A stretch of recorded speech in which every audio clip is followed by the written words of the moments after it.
Good morning, everyone. So we all know that the isur from the Torah to eat meat and milk is only when it's cooked together. If you were to eat cold milk and cold meat together, it will only be isur d'Rabbanan. Likewise, to eat milk after meat, it's also isur d'Rabbanan. It comes from the Gemara in Churin. What does the Gemara say?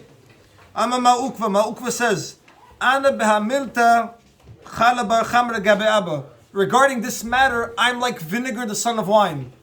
He calls his father wine and he calls himself vinegar. Why? He says,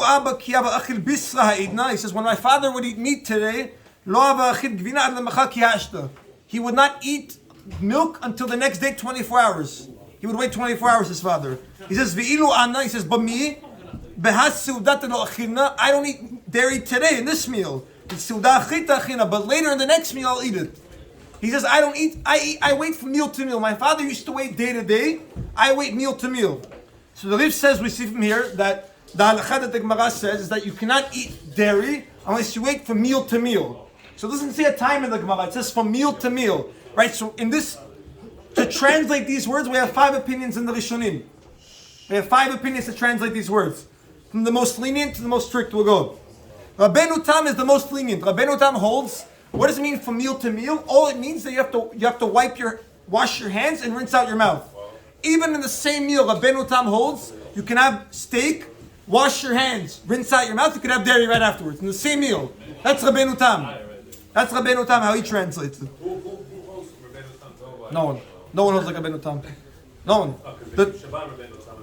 No, that's because we're strict on that. Tosfot, meaning the other Baalei Tosfot, they're a little more strict. They say you need to say Bacha Charona as well. Either you have to be Siluka Shulchan, which means you have to remove the table that you're eating and bring a new tablecloth, etc. Or nowadays, since we don't really have Siluka Shulchan, you have to make a Bacha Charona. So they're a little strict. You have to wash your hands, rinse your mouth, and say Bacha Charona. That's the second most lenient. The third opinion, which they bring us from the Zohar. The Zohar says these words. The Zohar says, Dechol man da'achil hay michla kechada. Anyone who eats this milk together, or b'shat achada, or in 1 hour, or b'sudat achada, or in one meal. So they bring from this Zohar the Ramah's opinion that they used to wait 1 hour before they ate, when they need to eat dairy again. From this Zohar they bring that opinion, that they used to wait 1 hour. That's the third opinion. The fourth opinion is the Pri Chadash. The Pri Chadash was an Acharon, Sfardi Acharon. He wants to say that it's not exactly 6 hours, it's 6 hours seasonal. So in the winter time it'll be 4 hours, and in the summertime it'll be 6 hours. So it fluctuates, it's seasonal hours. Not exactly 6 on our clock. But the opinion that we follow, which is most Rishonim, most of the Rishonim, including the Shulchan Aruch, hold, when it says Seudat, it's referring to 6 hours. And that's how all the Poskim say.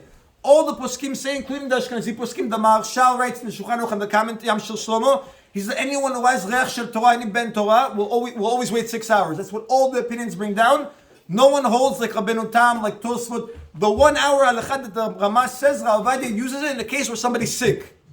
Somebody's sick and for whatever reason he had meat and now he has to eat dairy, he can wait an hour. But other than that, we always wait 6 hours no matter what. And we wait it. What are the 3 hours? I don't know. Maybe it's a pshat. I didn't look at all the. It's not Rashi or something? No, it's not Rashi, no. But in the end of the day, all our poskim hold that a person has to wait 6 hours with no exceptions. Later on, we'll speak about, let's say a person's not sure, he thinks 5.5 hours past 6, in that case, maybe we'll be lenient. Or if a person is in yeshiva, he speaks about he has a set schedule. Every day dinner's at a certain time and it's 5.5 hours past. Maybe we could be lenient in those cases. But for now, we know that Halakha is most Rishonim and Shulchan Aruch that we always have to wait 6 hours no matter what between meat and milk. Question: if you went to a restaurant, you eat vegetable soup. Correct. There's no meat. How long do you have to wait for that? You eat. What do you mean? What restaurant are you eating in? Hard. It's cooked in meat pot. Doesn't matter. It's hard. If it's a clean meat pot or it's a used meat pot, you have to know all these halachot, right? You have to know what's going on in their kitchen. Is it a restaurant? You eat dairy. I mean, this is a. What kind of restaurant is it? Meat or dairy? It's A pisga, okay. vegetable soup there. So I don't know how they're making this. I don't know if they're using a pot specifically for soup or they're using a pot for other things. And they use soup also. There's no meat in No, if it's a dirt, if it has residue on it, it's meat. And what? You didn't actually eat any meat? The Torah says tam kikar doraita. When you have taste of meat, it's considered actual meat. If they use the meat pot that hasn't been used in a day, then it's not meat. You just No, that's fine. I'm saying, is it clean or not? That's what I'm asking him. Yeah, but I doubt that they don't use it. With If the it's taste. clean or not. Restaurants, If it's not clean, then it has meat residue. We don't care about the actual meat. We care about the taste of the meat. That's why a person, let's say you took a pot, right, and you cooked pig in it, and you cleaned it out very, very well, but it's within the same 24 hours. If you were to cook anything in there, the taste of the pig would leave from the pot into your food. There's no pig in there. We care about taste. Taste is like the actual food. What he's referring to is 24 hours later. Clean meat pot. Clean meat. You cooked pig in it, and then you scrubbed it with Brillo, everything. But it's within 24 hours. The taste of the meat is still in the pot. It goes into your kosher food. So if 24 hours pass, you can use that. 24 hours past, midoraita, you could use it because the taste is pagum, it's defective, but the Rabbanan say no. If you cook the food in there, maybe they would allow you to eat it, but the pot's always going to need to be machshir, hagala, or etc. So inflation?